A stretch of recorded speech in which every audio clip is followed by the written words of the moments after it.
নমস্কার, আরও গল্প চ্যানেলে সবাইকে আবার স্বাগত জানাই। আমার গল্প পাঠ আপনাদের কেমন লাগছে আপনারা কমেন্ট করে অবশ্যই জানান।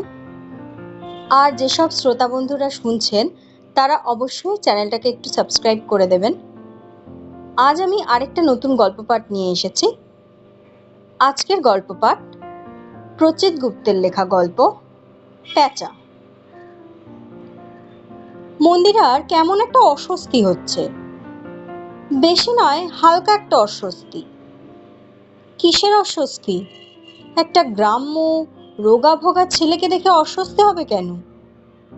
অস্বস্তি কাটানোর জন্য সে মুখ তুলে ভালো করে তাকালো। ছেলেটার বয়স 14-15, নাকি আর একটু বেশি হবে। অত্যাধিক রোগা হলে বয়স ঠিকমতো বোঝা যায় না। একতলার এই ড্রয়িং রুমে আলোর শেডগুলো কায়দার। মন্দিরা নিজে বেছে কিনেছিল। কায়দার আলো তেমন উজ্জ্বল হয় না, এ ঘরেও তাই ঘটেছে। তবে তার মধ্যেই বোঝা যাচ্ছে ছেলেটা পরেছে খয়েরি রঙের ফুল প্যান্ট আর একটা বেখাপ্পা হলুদ রঙের জামা। দুটোই যথেষ্ট সস্তার। জামা সস্তার হলেও হাতায় বোতাম আছে, সেই বোতামগুলো যত্ন করে লাগানো। সঙ্গে একটা পেট মোটা ব্যাগ। ব্যাগ না বলে পুটলি বলাই ভালো, হাতলওয়ালা পুটলি। সেই পুটলি মাটিতে রেখে ঝাঁকড়া চুলের লোঘা ছেলে মাথা নামিয়ে জবুথবু হয়ে দাঁড়িয়ে আছে।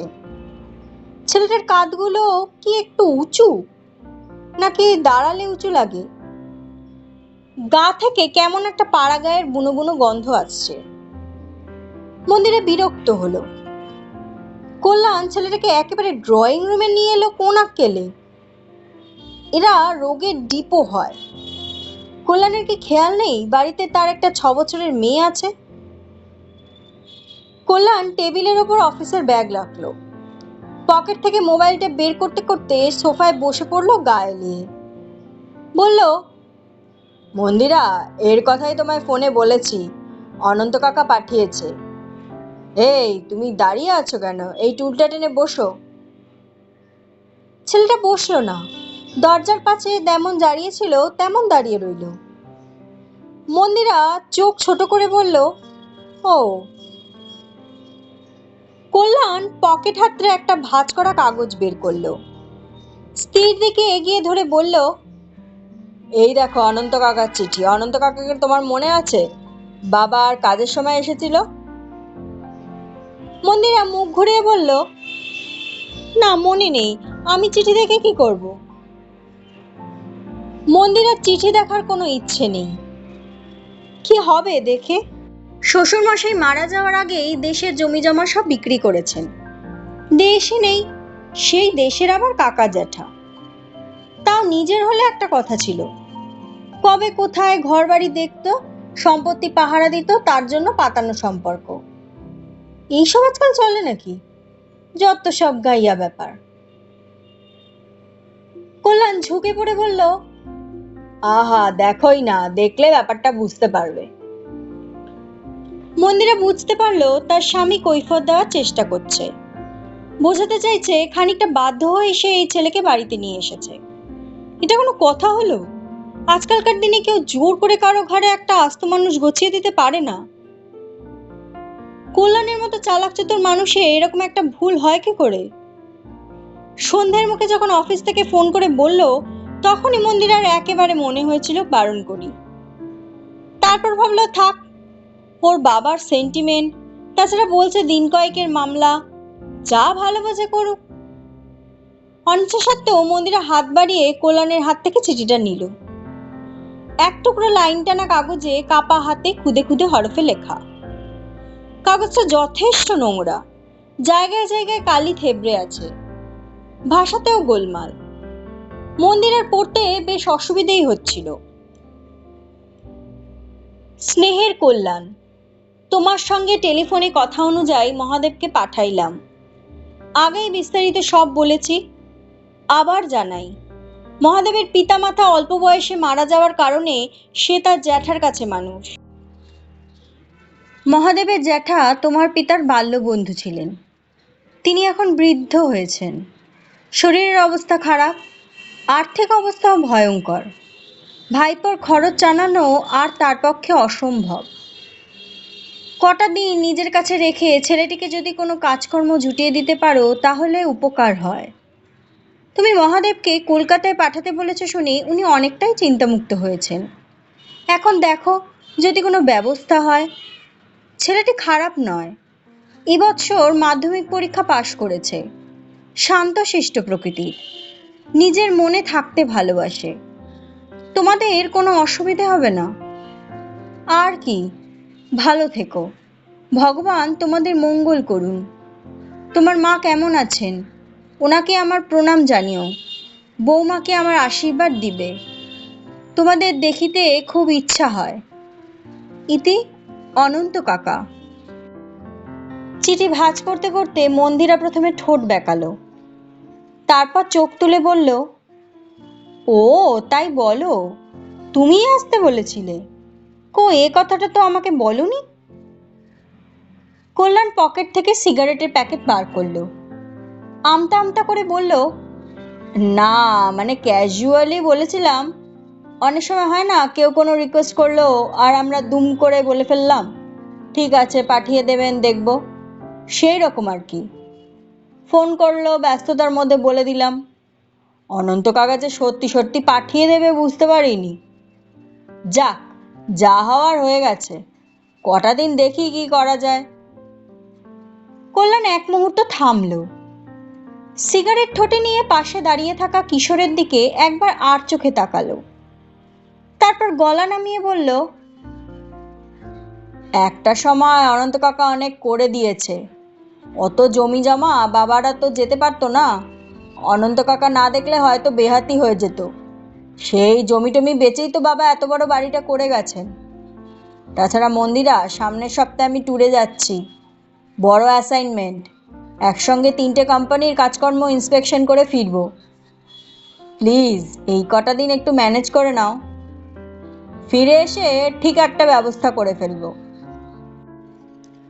ট্যুরের কথা বলার সময় কল্যাণের চোখ চকচক করে। মন্দিরাও খুশি হলো। কল্যাণের চোখ মুখ দেখে মনে হচ্ছে ছুটকো ছাটকা নয়, এবার বড় দাওয়ের ব্যাপার আছে। হলেই ভালো, সবাই করে নিচ্ছে, তার স্বামীটি বাদ যাবে কেন?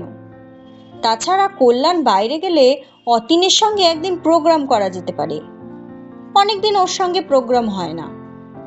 যেবার কল্যাণ নর্থ বেঙ্গল গেল, অতীন ওর কোন এক বন্ধুর খালি ফ্ল্যাটের চাবি জোগাড় করেছিল। উফ, খুব জ্বালিয়েছিল। এবার কি পারবে? মন্দিরা নিজের খুশি চেপে রেখে বলল, আমি কি ম্যানেজ করব? আমাকে এসবের মধ্যে একদম জড়াবে না, পশুপতি আছে, ওকে বলে দাও। মন্দিরার কথায় খানিকটা যেন হাঁপ ছেড়ে বাঁচল কল্যাণ। বলল, আমার সব ভাবা হয়ে গেছে, এই কটা দিন মহাদেব একতলায় পশুপতির ঘরেই থাকবে। মন্দিরা মুখে হাত চাপা দিয়ে হাই তুলল। দুপুরের ঘুমটা ছেড়ে দেওয়ার পর থেকে আজকাল রাত 10টা বাজতে না বাজতেই হাই ওঠে। মাঝে মধ্যে মনে হয় মৌ স্কুল থেকে ফেরার আগে একটু গড়িয়ে নিলে হয়, কিন্তু উপায় নেই। দুপুরে 10 মিনিটের ঘুমও একেবারে বিষের মতো। ইস, পেটের কাজটা কিরকম ভারী হয়ে আসছিল, কোনো রকমে সামলানো গেছে। বাপরে, এই বয়সে একবার শরীর গেলেই হয়েছে। মন্দিরা সোফা ছেড়ে উঠতে উঠতে বলল, এই ছেলে, তুমি রাতে কটা রুটি খাও? 4টে 5টা? সেই মতো গৌরীকে বলে দিই। কথা বলছো না কেন, বলো কটা রুটি খাবে? ছেলে মাথা নামিয়ে চুপ করে রইল। বিরক্ত মন্দিরা এবার ধমকে সুরে বলল, তুমি কথা বলতে পারো না? মুখ তোলো, বলো। মন্দিরের ধমক শুনে শীর্ণকায় গ্রাম্য কিশোরটি চকিতে একবার মুখ তুলেই নামিয়ে নিল, তারপর বিড়বিড় করে বলল, বেশি খাই না, অল্প কটা হলেই হবে। মন্দিরের শরীরটা শিরশির করে উঠল। ছেলেটার চোখ দুটো অদ্ভুত তো, বড্ড বড়, টানা টানা বড় নয়, অতিরিক্ত গোল। একটুখানির জন্য মুখ তুললেও তাতেই মনে হলো মুখের অনেকটা জুড়ে কেবল চোখ। মনি দুটোও কেমন যেন ফ্যাকাশে, মনে হলো সে দুটো যেন চোখের মাঝখানে চেপে বসে আছে, নড়াচড়া নেই। সেই স্থির মনি দিয়ে ছেলেটা এক মুহূর্তের জন্য তাকে দেখল। মন্দিরা গায়ের হাউস কোটটা ভালো করে টেনে নিল। কল্যাণ বুঝতে পারে মন্দিরার অসুবিধে হচ্ছে। সে উঠে পড়ল, বলল, এই তুমি আমার সঙ্গে এসো তো, পশুপতির ঘরটা দেখিয়ে দিই। এতক্ষণ বোঝা যায়নি, এবার বোঝা গেল এই ছেলে চটিজোড়া তার পায়ের থেকে বড়, লম্বা নয়, চওড়ার দিকে বড়। হাঁটার সময় সে সেই চটি আঁকড়ে আঁকড়ে ধরছে। আঁকড়ানোর কারণে কেমন একটা খড়খড় ধরনের আওয়াজ হয়। রাতে খেতে বসে মন্দিরা কল্যাণকে কথাটা বলল। ছেলেটার চোখগুলো দেখছো? কল্যাণ অন্যমনস্ক, সে ভেতরে ভেতরে ছটপট করছে। সেটাই স্বাভাবিক। খাওয়া শেষ হলে সে কাগজপত্র নিয়ে বসবে। অনেক রাত পর্যন্ত 3টে কোম্পানির ফাইল ঘেটে তাদের গোলমাল বের করবে। তারপর টেলিফোন করে তাদের জানাতে হবে, আমি আসছি, গিয়েই তোমাদের ক্যাক করে গলা টিপে ধরবো। ব্যাস, তাহলেই চলবে। এরপর ঘন ঘন ফোন করবে ওরাই, দরদাম শুরু হবে। এ কাজ অফিসে বসে হয় না, রাতে বাড়িতে বসে গোপনে করতে হয়। হাতে মাত্র কটা দিন, সে মন্দিরার চোখ সংক্রান্ত প্রশ্ন শুনতে পেল না। মন্দিরা আবার বলল, ছেলেটার চোখগুলো খেয়াল করেছো? কল্যাণ জল খেলো, বলল, কার চোখ? ছেলেটার চোখ। ইস কি বিচ্ছিরি, বেশিক্ষণ তাকানো যায় না, মনে হয় সব দেখে ফেলছে।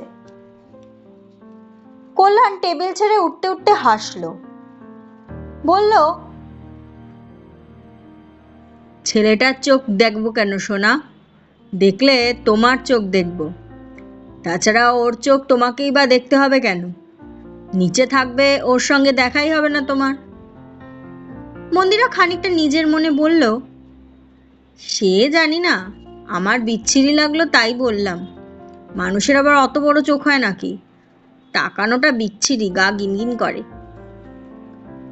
কল্যাণ হেসে বলল, আমাদের স্কুলে একটা ছেলে ছিল, বেচারি সবসময় কান ঢাকা টুপি পরে থাকতো, গরমেও পড়তো, সবাই খুব খেপাতাম। মহাদেবকে না হয় বলবো, তুমি বাবা এই বাড়িতে যতদিন থাকবে ততদিন একটা সানগ্লাস পরে থেকো। তোমার পুরনো সানগ্লাস আছে? মন্দিরা বিরক্ত গলায় বলল, সব কিছু নিয়ে রসিকতা করো না। ভেবেছিলাম মুকে আজ 3 তলায় ও ঠাকুমার কাছে শুতে পাঠাবো না। ও রাজি হলো না, বলল ঠাম্মার কাছেই শোবো। একটা বাজে হ্যাবিট হয়েছে, আমার ভয় করছিল। খাওয়ার টেবিলের পাশেই মুখ ধোয়ার ছোট্ট বেসিন, ডাইনিং টেবিলের সঙ্গে ম্যাচ করিয়ে সেটার রঙও গোলাপি, হালকা গোলাপি। কল্যাণ সেখানে মুখ ধুতে ধুতে দেওয়ালের এক ফালি আয়না দিয়ে স্ত্রীর দিকে তাকালো, বলল, ভয় করছে? দূর, ও একটা বোকা গেও ভূত, মুখ তুলে তাকাতেই পারে না, ওকে আবার ভয় কি? দেখলে না নিজেই কেমন সিটিয়ে আছে। তুমি একদম চিন্তা করো না, পশুপতিকে বলে দিয়েছি আমি যতদিন বাইরে থাকবো ততদিন গাধাটাকে যেন চোখে চোখে রাখে, ওপরে আসতে না দেয়। ফিরে এসে একটা ব্যবস্থা করে ফেলবো। দেখি কাজকর্ম জোটাতে পারলে ভালো, নইলে ফেরত। আসলে কি জানো, অনন্ত কাকা বলেছে যখন, চেষ্টা একটা করতে হবে। প্লিজ মন্দিরা, এটা নিয়ে তুমি আর আমাকে বিরক্ত করো না। মন্দিরা উঠতে উঠতে বলল, আমি কিন্তু ওকে বেশি দিন এ বাড়িতে অ্যালাউ করছি না, সেটা তোমাকে আগে থেকেই বলে রাখলাম। তোমার সেন্টিমেন্ট নিয়ে তুমি থাকো, মনে রাখবে বাড়িতে একটা ছোট মেয়ে আছে। মন্দিরা ঘরে শুতে চলে গেলে। কল্যাণ ফাইল ঘুলে বসলো। দোতলার এই বসবার জায়গাটা ছোট, তবে মন্দিরা মন দিয়ে সাজিয়েছে। নিচু নিচু বেতের চেয়ার, বেতের টেবিল, পাশে লম্বা আলো স্ট্যান্ড, সেটাও বেতের। জ্বালালে একটা আলো ছায়া ভাব হয়। দেয়ালে বেতের ফ্রেমে সারি সারি রাজস্থানী পেন্টিং, রাধাকৃষ্ণের অনেক রকম মুড। ঘর সাজানোর সময় কল্যাণ বলেছিল, বাড়াবাড়ি করো না, লোকে কিন্তু সন্দেহ করবে, বলবে ঘর সাজানোর মতো এত টাকা কোথা থেকে পেল। মন্দিরা বলেছে, ছাড়ো তো তোমার সন্দেহ, রাজ্যের লোক কত কি করে নিল, তাছাড়া দোতলায় তো আর যাকে তাকে তুলছি না। বেতের আলো জেলে কল্যাণ কাজে মন দিল। 3টে ফাইলের মধ্যে 2টো দেখা শেষ করে ঘড়ি দেখলো সে। রাত বেশি হয়নি, কাজ ভালো এগিয়েছে। 3টেরই হিসেবে অনেক গোজামিন, হিসেবে প্রচুর জল। এটা খুব ভালো, ভুল যত বেশি কাজ তত সহজ। সিগারেট ধরিয়ে কল্যাণ 3 নম্বর ফাইলটা কাছে টানলো, আর তখনই আওয়াজটা শুনতে পেল, চাপা খড়খড়ে ধরনের আওয়াজ। কেউ কি হাঁটছে? সামান্য চমকে পিছনে ফিরল কল্যাণ। দোতলার ওঠার সিঁড়ির দিকে তাকালো। এবারে দোতলা আর 3তলার সিঁড়ির মুখে বড় বড় দরজা, দরজার বেশিটা জুড়ে কাচ, কাচের গায়ে বাহারি গ্রিল, ফুল পাতা আঁকা গ্রিল। দিনের বেলা দরজা খোলা থাকে, রাতে ভেতর থেকে লক করা হয়। আবার আওয়াজটা হলো, খড় খড় খড়। কল্যাণ হাতের কাগজপত্র টেবিলের উপর রেখে উঠে দাঁড়ালো। সে কি ভুল শুনছে? মনে হচ্ছে কেউ পা টেনে টেনে হাঁটছে, হেঁটে সিঁড়ি দিয়ে দোতলায় উঠে আসছে। কে আসছে? পশুপতি? এক পা এগোতেই কল্যাণ বুঝতে পারলো না, পশুপতি নয়, এ আওয়াজ তার পায়ের নয়। তবে ছেলেটা নয় তো, কি যেন নাম, সহদেব না জয়দেব, নামটা মনে পড়ছে না। এত রাতে ওই ছেলেটা অচেনা বাড়ির মধ্যে হাঁটবে কেন? আর অন্ধকারে হাঁটবেই বা কি করে? চেয়ার ছেড়ে উঠে কল্যাণ ঘরের বড় আলোটা জ্বালিয়ে দিল। তারপর এগিয়ে গিয়ে কাঁচের দরজা খুলল, সিঁড়ির মুখের আলোটা জ্বালালো। না, কেউ নেই। ঝুঁকে দেখলো একতলার ল্যান্ডিং অন্ধকার, আওয়াজটাও থেমে গেছে। তাহলে ভুলই শুনেছে। দরজা আটকে ফিরে আসতে আসতে নিজের মনেই সামান্য হাসলো কল্যাণ। আজ সারাটা দিনে অনেক পরিশ্রম গেছে। বেশি পরিশ্রমের পর মানুষ অনেক সময় ভুল শোনে। তার উপর মন্দিরাটা মাথার মধ্যে হাবিজাবি জিনিস ঢুকিয়ে দিয়েছে। না, আজ আর কাজ হবে না। কল্যাণ কাগজপত্র গুছিয়ে নিল। অধ্যায় 2। বৌদি, একটা কথা বলবো। পশুপতি দাঁড়িয়ে আছে রান্নাঘরের দরজায়। মৌকে স্কুল বাসে তুলে দিয়ে সে বাজার করে ফিরেছে। গৌরী এলে মন্দিরা তাকে রান্না বুঝিয়ে দেবে। তার আগে সে দ্রুত হাতে কল্যাণের ব্রেকফাস্ট তৈরি করছে। গৌরী সারাদিনে রান্না বান্না করলেও কল্যাণের ব্রেকফাস্ট মন্দিরা নিজেই বানায়। সে স্যান্ডউইচের শশা কাটতে কাটতে বলল, বলো বলো, কি বলবে? পশুপতি মাথা তুলে বলল, বৌদি, ওই ছেলের সঙ্গে আমি থাকবো না। পশুপতি 3তলা বাড়ির একই সঙ্গে পাহারাদার, কেয়ারটেকার, মালি এবং ম্যানেজার। মাঝারি বয়সের গম্ভীর ধরনের মানুষ। এ বাড়িতে আছে অনেক বছর হয়ে গেল। একতলায় গ্যারেজের পেছনে তার জন্য একটা আলাদা ঘর তুলে দিয়েছে কল্যাণ, অ্যাসবেস্টসের চাল। গত বছর যখন নতুন টিভিটা কেনা হলো, তখন দোতলার ছোট সেটটা তাকে দিয়ে দেওয়া হয়েছে। কাজকর্ম শেষ হলে পশুপতি ঘরের দরজা আটকে টিভি দেখে। অনেক রাত পর্যন্ত সেই টিভির আওয়াজ পাওয়া যায়। মন্দিরা অবাক হয়ে মুখ তুলল। সে পশুপতির কথাটা বুঝতে পারছে না। বলল, কোন ছেলের কথা বলছো পশুপতি? কার সঙ্গে থাকবে না? ওই যে দাদাবাবু সেদিন যে ছেলেটাকে নিয়ে এলো, ওর সঙ্গে থাকবো না বৌদি। এতক্ষণে মন্দিরার মহাদেবের কথা মনে পড়েছে। ও, সেই বড় বড় চোখের ছেলেটা। মন্দিরা মনে মনে হাসলো। তাই তো 2 দিন ধরে ছেলেটা যে এ বাড়িতে আছে সে কথা যেন মনেই নেই। মন্দিরা কেন, কল্যাণও আর প্রসঙ্গ তোলেনি। কোনো সারা শব্দও পাওয়া যায় না। সারাদিন মনে হয় পশুপতির ঘরেই বসে থাকে। যাতায়াতের পথেও চোখে পড়ে না। কিংবা কে জানে হয়তো পড়েছে, খেয়াল হয়নি। মন্দিরা পশুপতির দিকে তাকিয়ে বলল, কেন থাকবে না কেন, দুদিন তো থাকলে। হ্যাঁ থেকেছি, আর থাকবো না, আপনি দাদাবাবুকে বলুন। মন্দিরার মজা লাগলো। পশুপতিও নিশ্চয়ই তার মতো মহাদেবের গোল চোখ আর উঁচু কাঁধ দেখে ভয় পেয়েছে।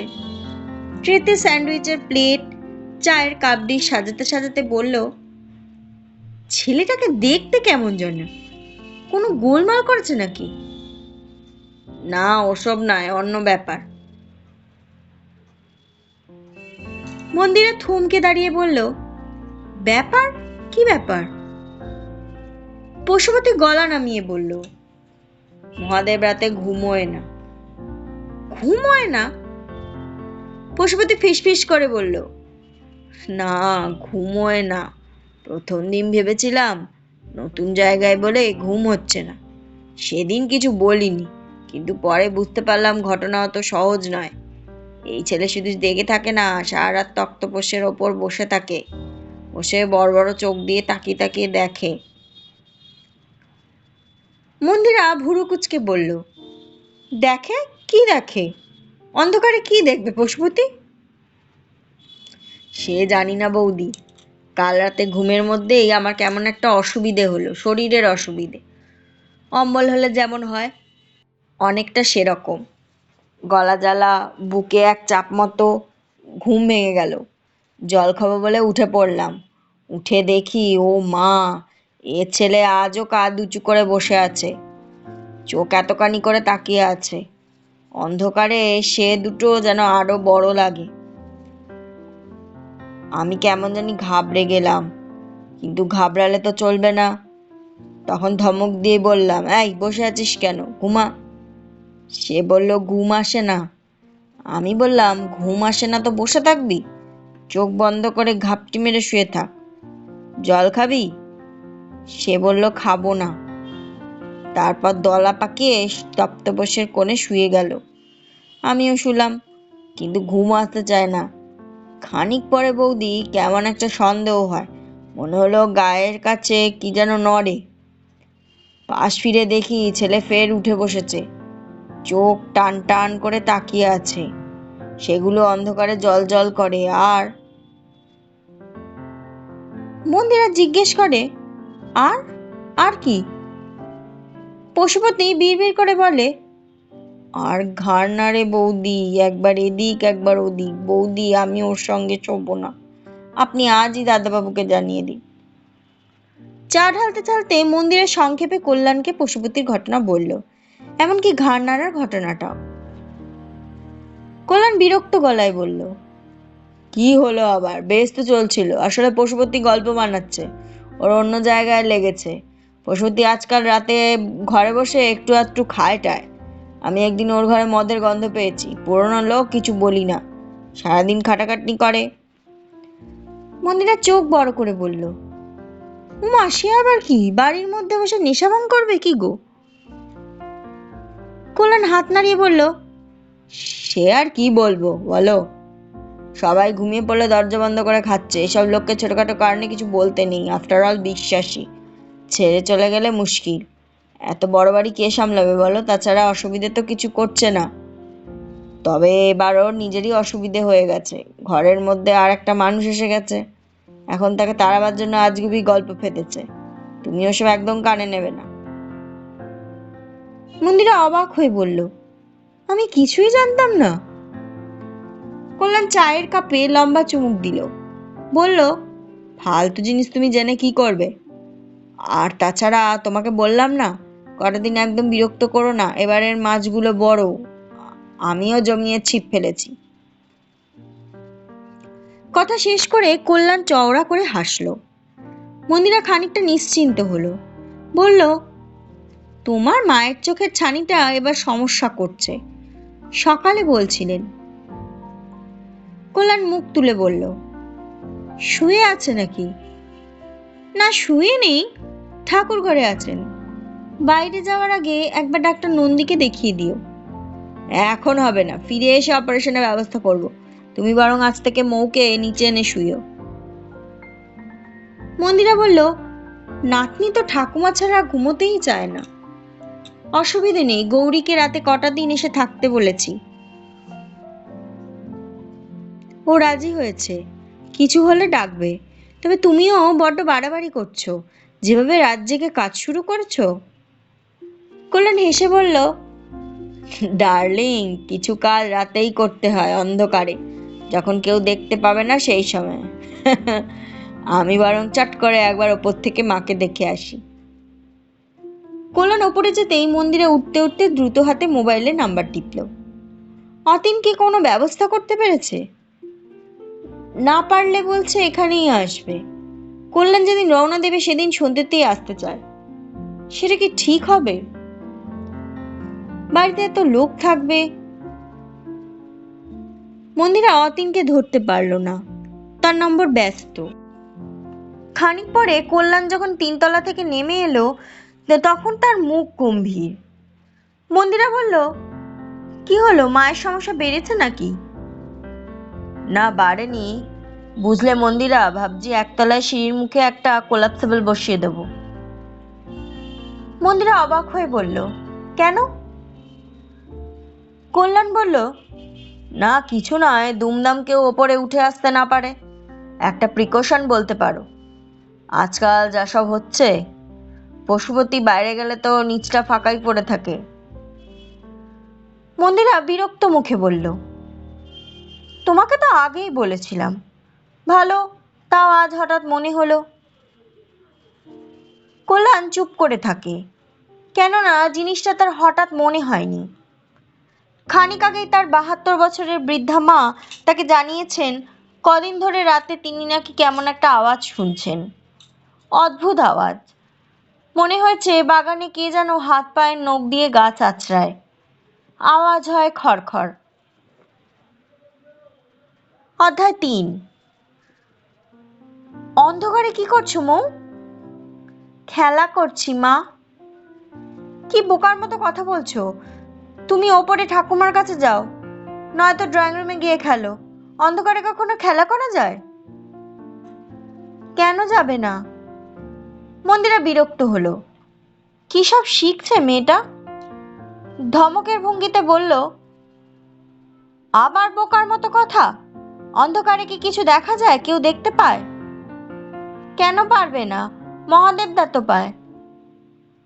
মন্দিরা অবাক হয়ে বলল, কে পায়? মৌ শান্ত ভঙ্গিতে বলল, মহাদেবদা পায়, অন্ধকারে দেখতে পায়। আমাকে বলেছে, মৌ তুমিও চেষ্টা করো, চেষ্টা করলে তুমিও দেখতে পাবে। আমি তোমাকে শিখিয়ে দেব।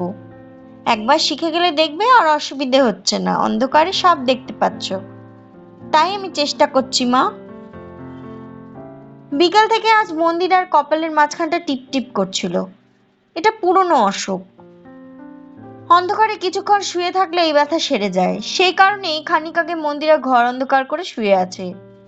শুধু কপালে ব্যথা নয়, এই মুহূর্তে মন্দিরার মেজাজও ভালো নেই। আছে সারাদিন অনেক কাজ নিয়ে বেরিয়েছিল, একটা কাজও ঠিক মতো হলো না। দুপুরে গিয়েছিল বালিগঞ্জে বাবার ওখানে, অঞ্জু এসেছিল। বাবা চেয়েছিল বারাসাতের জমিটা নিয়ে একটা কিছু ফাইনাল হয়ে যাক, সেই কারণেই যাওয়া। কল্যাণের ইচ্ছে জমিটা অঞ্জু তার দিদিকে ছেড়ে দিক। কল্যাণ ওখানে ফ্ল্যাটের ব্যবসা করবে। ব্যবসা নিজে করতে পারবে না, সামনে অন্য লোক থাকবে, যাকে বলে ফ্রন্টম্যান। মন্দিরা আজ বাবার সামনে এই কথাটা পেরিয়েছিল। অঞ্জু চেঁচামেচি শুরু করলো, বলল, এটা কেমন কথা দিদি? জামাইবাবু আমার অংশটুকু সস্তায় কিনে নিয়ে একগাদা লাভ করবে? আমার বর কি অপরাধ করলো? ইচ্ছে করলে সেও তো ফ্ল্যাটের ব্যবসা করতে পারে, পারে না? জমি তো আমাদের দুজনেরই, তুই কি তোর বোনকেও ঠকাতে চাস? সেই ঝগড়া গড়ালো অনেকক্ষণ। সেখান থেকে মন্দিরা গেল গড়িয়াহাট। মৌয়ের একটা ফ্রক পাল্টানোর ছিল, সেখানে আবার একচোট ঝগড়া। অত বড় দোকান, অথচ কি খারাপ ব্যবহারই না করলো। এর মাঝখানে আবার অতীন মোবাইলে ধরে জানালো এবার কারো ফ্ল্যাট ট্যাট পাওয়া যায়নি, সুতরাং কল্যাণ চলে গেলে সে এ বাড়িতেই আসবে। এটাও একটা টেনশনের ব্যাপার। অতীন যতই বলুক, রিস্ক একটা থেকেই যায়। মেয়েটার জন্য খচখচ করছে। এদিকে আবার অতীনকে না বলতেও ইচ্ছে করছে না। অতীনের জন্য এখনো মাঝে মধ্যে বোঝা যায় শরীরটা ঠিক আছে, সুন্দর আছে। মৌ হাসি হাসি গলায় বলল, মা, 2 দিন ধরে চেষ্টা করছি, মহাদেবদা বলেছে আরো কয়েকটা দিন চেষ্টা করলেই হবে। মেয়ের কথা শুনে মন্দিরে উঠে বসলো। দরজার ফাঁক দিয়ে বাইরের আলো এসে মৌয়ের মুখে পড়েছে। হালকা নীল আলোয় 6 বছরের মেয়েটাকে ভারী সুন্দর লাগছে। এই মেয়েকে তার বাবার মতো দেখতে হয়েছে। মেয়ে সেই মুখের দিকে তাকিয়ে থমথমে গলায় মন্দিরা বলল, কি বললে মৌ, কি হবে? ও মা, শুনলে না? ওই যে বললাম মহাদেবদার মতো অন্ধকারে দেখতে পাবো। মন্দিরা কড়া গলায় বলল, কি যাতা বলছো মৌ? কে তোমায় বললো মহাদেবদা অন্ধকারে দেখতে পায়? মৌ অভিমানে চোখ উল্টে বলল, কে আবার বলবে? ওই তো একদিন অন্ধকারে বাগান থেকে আমার বলকুড়ি এনে ওপরে দিয়ে গেল। বিশ্বাস না হলে গৌরী মাসিকে জিজ্ঞেস করো। গৌরী মাসি ঘর থেকে বেরিয়ে এসে ধমক দিয়ে বলল, এই ছেলে, তুই ওপরে এসেছিস কেন? যা নিচে যা, খবরদার ওপরে আসবি না। মৌ ঝুঁকে পড়ে তার মায়ের গায়ে হাত দিল। বলল, জানো তো মা, মহাদেবটা খুব মজার। এই বড় বড় চোখ, আর খালি ঘাড় ঘোরায় এপাশে ওপাশে, এপাশে ওপাশে। মন্দিরা বিস্ফারিত চোখে তার মেয়ের দিকে তাকিয়ে দেখলো। আচ্ছা অন্ধকারে মৌ তার ঘাড় নাড়াচ্ছে, একবার এপাশে একবার ওপাশে, নাড়াচ্ছে আর হাসছে।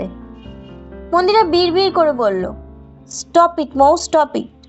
তারপর বালিশের তলা থেকে হাতড়ে মোবাইলটা টেনে কল্যাণের নম্বর টিপল। অধ্যায় 4। কল্যাণ সোফায় হেলান দিয়ে শান্ত গলায় বলল, নাও বসো, ওই চেয়ারটায় বসো। তুমি বিকেলে কিছু খেয়েছো মহাদেব?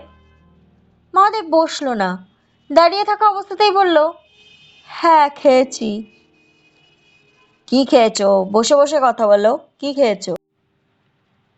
মহাদেব এবারও বসলো না, বলল, পশুপতিটা বাটি করে মুড়ি দিয়েছিল, মুড়ি খেয়েছি। ছেলেটার গলা ফ্যাস ফ্যাসে। এই বয়সের ছেলেদের গলা ফ্যাস ফ্যাসে, ভাঙা ভাঙাই হয়। আর কি খেয়েছো? বসো না মহাদেব, লজ্জা কিসের, আমি তো বলছি। আর চা খেয়েছি। বারবার বলা সত্ত্বেও ছেলেটা বসছে না। এটা একটা বিরক্তিকর বিষয়। কল্যাণ নিজেকে সামলালো, তাকে মাথা ঠান্ডা রাখতে হবে। মন্দিরের টেলিফোন শোনার পর থেকে সে ঠিক করেছে সে মাথা ঠান্ডা রাখবে। একটা 6 বছরের মেয়ের কথা শুনে মন্দিরা মাথা গরম করে লাফাতে পারে, সে পারে না। কাল বিকেলে সে ট্যুরে বেরিয়ে যাচ্ছে।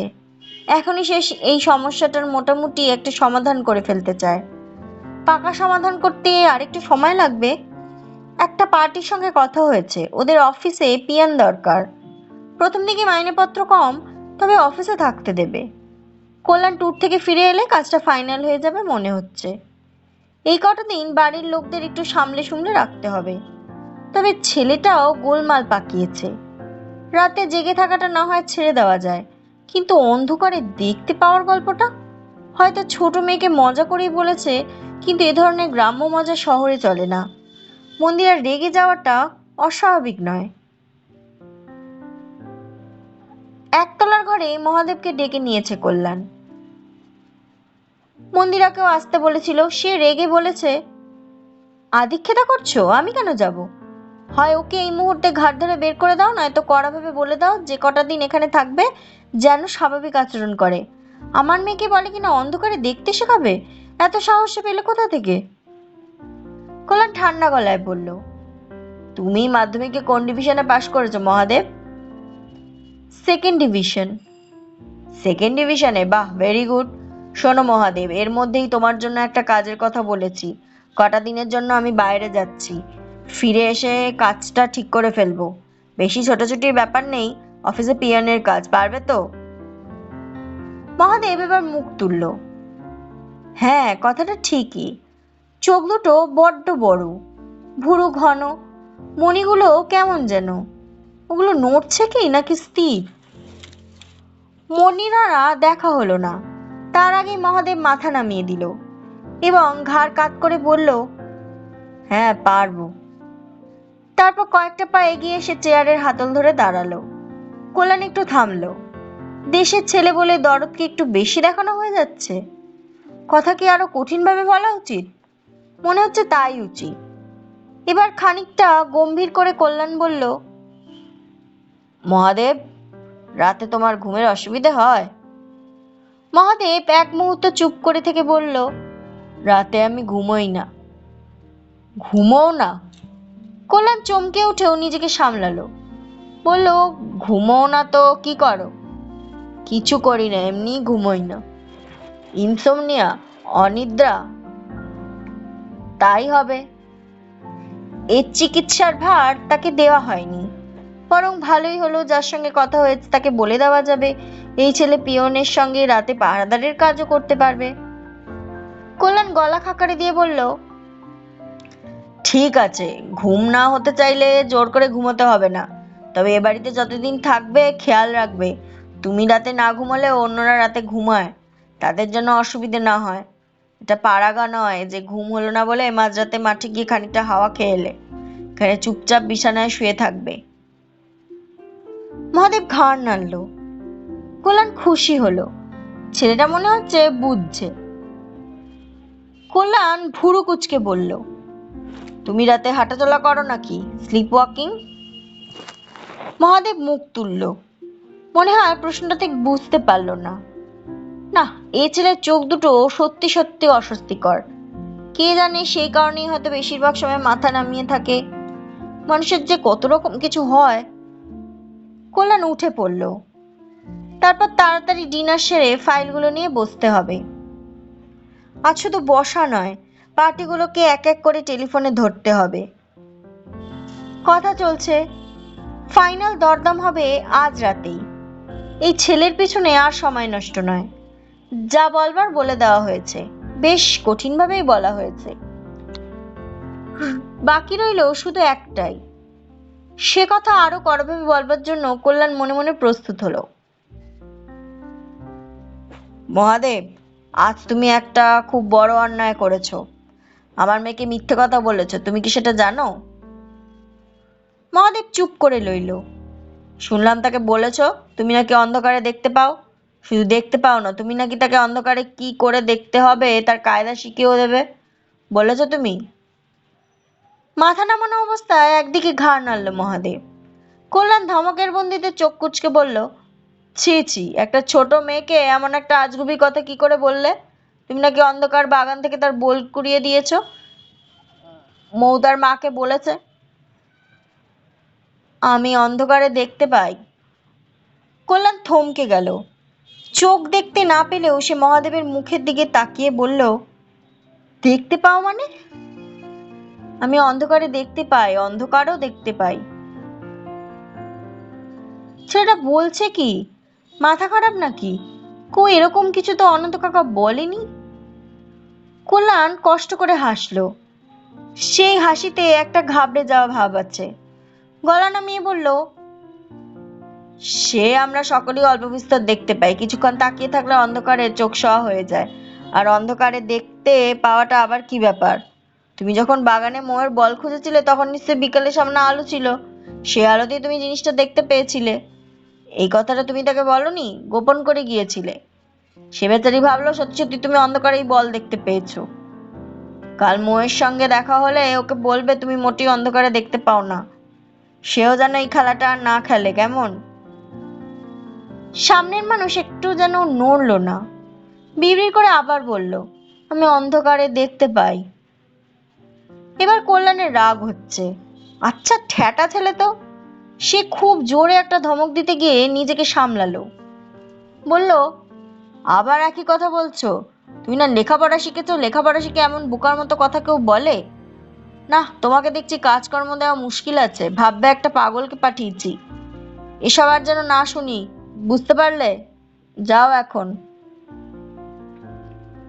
মহাদেব মাথা নাড়ল, ধীর পা এগিয়ে গেল দরজার দিকে। সেদিকে তাকিয়ে কল্যাণের মনে হলো ছেলেটাকে এত সহজে ছেড়ে দেওয়া ঠিক হচ্ছে না, একে আরো একটু শিক্ষা দেওয়া উচিত।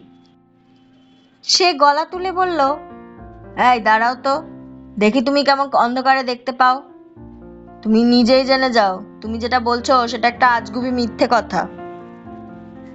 মহাদেব দাঁড়িয়ে পড়ে, ক্রুব্ধ কল্যাণ এগিয়ে গিয়ে দ্রুত হাতে ঘরের জানলা দরজাগুলো বন্ধ করে। দেয়ালের কাছে গিয়ে একের পর এক সুইচ টিপে ঘরের সব আলোগুলো নিভিয়ে দেয় কয়েক মিনিটের মধ্যে। ঘর অন্ধকার। সে অন্ধকারে কল্যাণ সরে আসে ঘরের কোণে।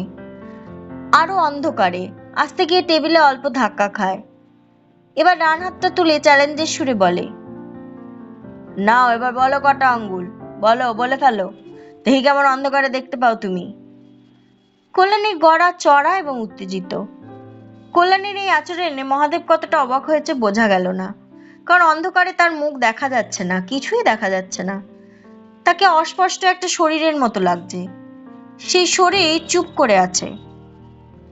কল্যাণ শব্দ করে হাসলো, বলল, কি হলো, পারলে না তো? এটাই স্বাভাবিক, অন্ধকারে দেখা যায় না মহাদেব। কাল সকালেই তুমি মোয়ের ভুল ভাঙাবে। আচ্ছা নাও, আর একটা চান্স দিচ্ছি, নাও এবার বলো, বলো কটা আঙ্গুল। মজার খেলার মতো করে কল্যাণ এবার তার 3টে আঙুল মেলে ধরলো অন্ধকারে। নিমেষে সামনের থেকে ফ্যাসফ্যাসে গলায় উত্তর এলো, 3টে। কল্যাণ অবাক হলো। ঘর এতই অন্ধকার যে সে নিজেই নিজের হাত ভালো করে দেখতে পাচ্ছে না। ছেলেটা নিশ্চয়ই আন্দাজে মিলিয়ে দিল। আর একটু পিছনে সরে গেল কল্যাণ। দেয়ালে পিঠ ঠেকে গেছে তার। বলল, এবার বলো। 2টো। কল্যাণ চমকে উঠল। আশ্চর্য, ছেলেটা বলছে কি করে? সত্যি সত্যি দেখতে পাচ্ছে নাকি? কল্যাণ 4টে আঙ্গুল তুলল। 4। কল্যাণের শির দ্বারা গিয়ে একটা স্রোত বয়ে যাচ্ছে। মনে জোর এনে সে আবার একটা আঙুল তুলল। তার আঙুল কি কাঁপছে? হ্যাঁ, কাঁপছে। খানিক দূরে দাঁড়িয়ে থাকা অন্ধকার মাখা কিশোর চাপা গলায় বলল, একটা আঙুল। কাপা হাতে কল্যাণ দেয়ালে আলো সুইচ খুঁজছে, পাচ্ছে না। কল্যাণ আলো জ্বালাতে পারছে না। অধ্যায় 5। মন্দিরা মৌয়ের গায়ে চাদরটা টেনে দিতে দিতে শুকনো গলায় বলল, তুমি সিঁড়ির দরজা ভালো করে আটকে দিয়েছ তো? তার চোখে আতঙ্ক। শুধু আটকে দিয়ে আসেনি, মৌকে নিচে নিয়ে আসার সময়ই কল্যাণ সেই দরজায় চাবি লাগিয়ে দিয়ে এসেছে। সেই চাবি এখন তার পাঞ্জাবির পকেটে। মৌ তার ঠাকুমার পাশে শুয়ে ঘুমিয়ে পড়েছিল। করে করে দোতলায় নামাতে হয়েছে। সে অবস্থায় ঘ্যান ঘ্যান করছিল, ঠাম্মার কাছে শোবো, ঠাম্মার কাছে শোবো, কেন আমায় নিয়ে যাচ্ছ? মন্দিরাকে ঘটনাটা জানানোর পর কল্যাণ শান্তভাবে ডাক্তার নন্দীকে টেলিফোন করে। মায়ের ছানি নিয়ে কথা শেষ হলে বলে, আচ্ছা ডাক্তারবাবু, অন্ধকারে দেখা যায়? ডাক্তার নন্দী হেসে বললেন, হঠাৎ এ প্রশ্ন? আপনার মা কি এই বয়সে অন্ধকারেও দেখতে চাইছেন নাকি? কল্যাণ গলা যতটা সম্ভব হালকা করে বলল, না, আমার মেয়ে কোথা থেকে সব শিখে এসেছে, বলছে প্র্যাকটিস করলে নাকি অন্ধকারেও দেখা যায়। কি বলি বলুন তো? উফ, আজকালকার বাচ্চারা যে কত রকম প্রশ্ন করে। আমার এক পেশেন্ট সেদিন বলছিল তার ছেলে নাকি বায়না ধরেছে পা লম্বা করবে, স্কুলের হাই জাম্পে ফার্স্ট হতে পারবে। আপনার মেয়ে কতটা অন্ধকারের কথা বলছে? মানে মানে অন্ধকারের পরিমাণ কত? অল্প অন্ধকার হলে দেখা যায় বই কি, আলোর কোনো সোর্স আছে? না, বেশ অন্ধকার, একদম অন্ধকার। মেয়েকে বলবেন কোনো চান্স নেই, অন্তত মানুষ পারবে না। নিশাচর জন্তু জানোয়ারদের চোখের সেল খুব সেন্সিটিভ হয়, স্পর্শকাতর। তারা চোখের মণি বড় টড়ো করে খুব অল্প আলোতেও অনেকটা দেখতে পারে। ওদের আলাদা মেকানিজম আছে, মানুষ পারবে কি করে? তবে এক ধরনের নাইট বাইনোকুলার আছে। আপনি একটা কাজ করুন কল্যাণবাবু, একদিন ছুটির দিন দেখে মেয়েকে নিয়ে চলে আসুন, গল্প করে বুঝিয়ে দেব। এরপরই কল্যাণ পশুপতিকে ডেকে বলে, কাল খুব সকালে তোমাকে একটা কাজ করতে হবে পশুপতি। পারলে মহাদেবকে নিয়ে সোজা শ্যামবাজারে চলে যাবে। দেখবে সেখান থেকে বাদুড়িয়া যাওয়ার বাস ছাড়ে। ছেলেটাকে টিকিট কেটে বাসে উঠিয়ে দেবে। আমি ওকে বলেছি, তুমি এখন ফিরে যাও, আমি ট্যুর থেকে ফিরে এসে আবার না হয় ডেকে নেব। মনে হলো দেশে যাওয়ার কথায় ও খুশি হয়েছে। যাক পশুপতি, এই নাও টাকা রাখো, সকালে ফাঁকা রাস্তা, ট্যাক্সিতে তাড়াতাড়ি পৌঁছে যাবে। মহাদেবকে ফেরত পাঠিয়ে দেওয়া হচ্ছে শুনে পশুপতি খুবই আনন্দিত। সে অনেকটা মাথা হেলিয়ে বলল, সে আপনাকে কোনো চিন্তা করতে হবে না দাদাবাবু। আপনাদের ঘুম ভাঙার আগেই আমি ওই ছেলেকে রওনা করিয়ে দিয়ে আসব। তারপর গলা নামিয়ে বলল, কিছু হয়েছে নাকি দাদাবাবু? চুরি টুরি করেছে? আমি বৌদিকে বলেছিলাম ছেলে সুবিধের নয়, রাতে জাগে। কল্যাণ অন্যমনস্ক হয়ে বলছে, না কিছু হয়নি, তুমি এখন যাও। মন্দিরা মেয়ের গায়ে একটা হাত রেখে বলল, আজ কিন্তু ঘরে আলো জ্বালিয়ে ঘুমোবো। একটু আগে কল্যাণ ভেবেছিল বেডরুমে বসে ফাইলগুলো নিয়ে কাজ করবে। এখন মনে হচ্ছে থাক, দরকার নেই, কাল ছেলেটা চলে যাক, তারপর সকালে দেখা যাবে। মন্দিরা গলা নামিয়ে বলল, হ্যাঁ গো, সত্যি সত্যি ছেলেটা অন্ধকারে দেখতে পায়? কল্যাণ হাসার চেষ্টা করলো, পরিস্থিতি হালকা করার ঢঙে বলল, দূর, তা কখনো হয়? নিশ্চয়ই কোনো ভেলকি টেলকি দেখিয়ে আমাকে ঘাবড়ে দিয়েছে। পাড়াগাঁয়ের মানুষ নানা রকম বুজরুকি পারে। যাই হোক, পশুপতি কাল সকালেই ওকে বাসে তুলে দিয়ে আসবে। আমি অনন্ত কাকাকে চিঠি লিখে দেব। মাপ করবেন, আমার মেয়েকে অঙ্ক ইংরেজি শেখানোর জন্য গৃহশিক্ষক রাখতে পারি, কিন্তু অন্ধকারে দেখা শেখানোর জন্য কোনো গৃহশিক্ষককে রাখতে পারছি না। শুধু অন্ধকারে দেখতে পায় না সেটা বেটা বলছে, সে নাকি অন্ধকারও দেখতে পায়। একদম পাগল। কল্যাণ গলা খুলে হাসল, কিন্তু সে হাসিতে যেন জোর নেই। মন্দিরা মনে মনে শিউরে উঠল। ভাগ্যিস কল্যাণ আর ছেলেটার সঙ্গে কথা বলেছে, নইলে কি হতো? কিছু না জেনে ও তো বাইরে চলে যেত। তারপর তারপর অতীন যদি সত্যি সত্যি এ বাড়িতে আসতো, এই ছেলে কি সেই অন্ধকারেও? ঘটনাটা কল্পনা করতে গিয়ে মন্দিরার মুখ আতঙ্কে লজ্জায় ফ্যাকাশে হয়ে গেল। কল্যাণ সেদিকে তাকিয়ে শুকনো হেসে বলল, কি হলো আবার? তুমি অত ঘাবড়াচ্ছ কেন? বললাম তো কিছু নয়, ঘুমোও তো। দুজনের কেউ ঘুমোতে পারল না অনেকক্ষণ। ঘুমন্ত মেয়েকে মাঝখানে রেখে চুপ করে শুয়ে রইল। গোটা বাড়ি নিস্তব্ধ, শুধু এসি মেশিনের চাপা আওয়াজ ফিস ফিস ফিস ফিস করে ঘুরপাক খাচ্ছে ঘরের ভিতর। দুপুরে কল্যাণ রওনা হওয়ার সময় মন্দিরা ঝুঁকে পড়ে তার গালে চুমু খেলো। সুটকেসটা এগিয়ে দিতে দিতে বলল, এই পৌঁছে ফোন করো, সাবধানে থাকবে। কাগজে ভিজিলেন্সের কত রকম খবর পড়ি, ভয় করে। কল্যাণ চোখ নাচিয়ে বলল, আমি সাবধানে থাকি ম্যাডাম, প্লিজ নো টেনশন, কোনো দুশ্চিন্তা করো না। না, মন্দিরার আর কোনো দুশ্চিন্তা নেই। কল্যাণ বেরিয়ে যেতে মন্দিরা গেল শাশুড়ির চোখের খোঁজ নিতে। চোখ ভালোই আছে। আরো নিশ্চিন্ত মনে মন্দিরা নেমে এলো দোতলায়। গৌরীকে চা দিতে বলে সিডি প্লেয়ারে হালকা করে রবীন্দ্রসঙ্গীত চালালো। অনেকদিন গান শোনা হয় না। মন্দিরা টেলিফোনটা কাছে টেনে নিয়েছে। সে এখন পরপর দুটো ফোন করবে। অঞ্জুকে একটা কথা বলতে হবে। কল্যাণ বলে গেছে, ওই জমিটার জন্য বাজারের থেকে কিছুটা বেশি দাম দিতে সে রাজি আছে। এই কথাটাই জানাতে হবে অঞ্জুকে। অঞ্জুর সঙ্গে কথা সেরে দ্বিতীয় ফোনটা করবে অতীনকে। কে বলবে গত দুদিন ধরে মহাদেব নামের একটা গ্রাম্য কিশোরকে নিয়ে এ বাড়িতে কিছু ঘটে গেছে? সে নেই, তার কথা কারো মনেও নেই। সব আবার স্বাভাবিক, আবার আগের মতো। এমনকি ছোট্ট মৌ বিকেলে স্কুল থেকে ফিরে প্রতিদিনকার মতো আপন মনে খেলছে। খেলতে খেলতে খানিক আগে সে দোতলার সিঁড়ির কোণে একটা অদ্ভুত জিনিস কুড়িয়ে পেয়েছে। একটা লম্বা ধূসর পালক। শালিক চড়ুইয়ের পালক নয়, অন্যরকম পালক। এমন পালক সে আগে কখনো দেখেনি। পশুপতি কাকাকে দেখাতে ভুরু কুচকে বলল, এ মা, এ জিনিস বাড়ির ভেতর এলো কি করে? এ তো মনে হয় প্যাঁচার পালক। কোথা থেকে এলো তা নিয়ে মৌয়ের কোনো মাথা ব্যথা নেই। সে এখন মহা আনন্দে প্যাঁচার পালক নিয়ে খেলছে। শেষ হলো প্রচেতদা গুপ্তের লেখা গল্প প্যাঁচা। আশা করি আমার গল্প পাঠ আপনাদের ভালো লাগছে। আপনারা যারা গল্প শুনছেন তারা অবশ্যই চ্যানেলটাকে সাবস্ক্রাইব করে দিন, আর এই অডিওটাকে অবশ্যই একটা লাইক করে দেবেন, আর আপনাদের মূল্যবান মতামত কমেন্ট বক্সে লিখে জানান। সবাই খুব ভালো থাকবেন। ধন্যবাদ।